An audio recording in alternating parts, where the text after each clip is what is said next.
ఉన్నాడు. హైదరాబాద్ బోడుపల్ సర్కిల్లోని పీర్జాదిగూడ మూసీ పరివాహక ప్రాంత ప్రజలకు నిరంతర విద్యుత్ సరఫరా అందించేందుకు ప్రత్యేక చర్యలు చేపడుతున్నామని అన్నారు టీజీఎస్ పీడీసీఎల్ డైరెక్టర్ నరసింహులు. ప్రజాబాట కార్యక్రమంలో భాగంగా పీర్జాదిగూడ విద్యుత్ కేంద్ర పరిధిలోని పలు ప్రాంతాలను ఆయన పరిశీలించారు. వేసవి కాలాన్ని దృష్టిలో పెట్టుకుని విద్యుత్ ఇబ్బందులు తలెత్తకుండా పటిష్టమైన ప్రణాళికలు అమలు చేస్తున్నామని చెప్పారు. పాడైపోయిన కండక్టర్లను తొలగించి కొత్త వాటిని అమర్చే పనులు వేగవంతంగా సాగుతున్నాయని అన్నారు. ఈ కార్యక్రమంలో స్థానిక ప్రజాప్రతినిధులు, విద్యుత్ అధికారులు పాల్గొన్నారు.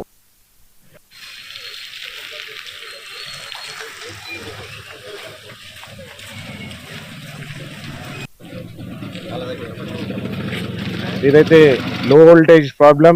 అలాగే మనకి మూసీ ఏరియా ఉంది కనుక ప్రతి వైర్ కూడా రస్ట్ వచ్చేసి సన్నబడి తెగిపోవడం చాలా ప్రమాదంగా మారిందనేసి మన ఏఈ గారికి మనము చెప్తా ఉంటే ఆయన పై అధికారులను కూడా అందరినీ పిలుచుకొని ఈ సమస్యను ఇమ్మీడియట్లీ చేయండి అనేసి డైరెక్టర్ గారు వచ్చారు, ఎస్సీ గారు వచ్చారు, డిఈ గారు అందరూ కూడా కోఆర్డినేషన్ లో పల్లెపాట కింద తీసుకొని ఇది ఒక మంచి కార్యం తీసుకున్నారు.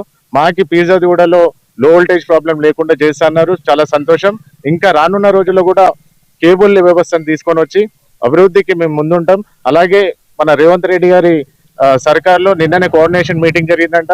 ఏదైతే జిహెచ్ఎంసి లిమిట్స్ లో ఉన్న ప్రతి ఏరియాలో కూడా మంచి ఒక ఏదైతే కేబుల్ వ్యవస్థను తీసుకొని రావాలని చెప్పడం జరిగిందంట. బట్టి గారి సమక్షంలో వాళ్ళందరూ కోఆర్డినేషన్ మంత్రులందరూ కలిసి తీసుకున్న నిర్ణయానికి మేమందరం స్వాగతిస్తా ఉన్నాం.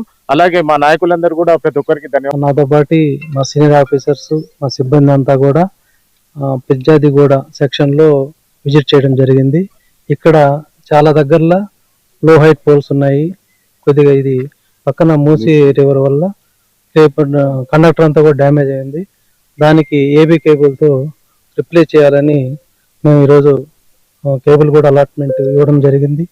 ఈరోజు రేపట్లో ఈ డ్యామేజ్ అయిన కండక్టర్ ప్లేస్లో ఏబీ కేబుల్ రిప్లేస్ చేస్తాము. ఇంకా ఈ ఏబీ స్విచ్లు అన్నీ కూడా బాగా ఈ కెమికల్ పొల్యూషన్తో బాగా డ్యామేజ్ అయినాయి. వీటన్నిటి కూడా ఒక 40-43 ఏబీ స్విచ్లు అన్నీ కూడాను డ్యామేజ్ అయిందని మేము గుర్తించి వాటన్నిటికీ కొత్త ఏబీ స్విచ్లు ఇప్పుడే మంజూరు చేశాము. ఇవన్నీ కూడా వారం 10 రోజుల్లో కంప్లీట్ చేసి ఈ ఏరియాని అన్ఇంటరప్టెడ్ పవర్ సప్లై కింద నిజామాబాద్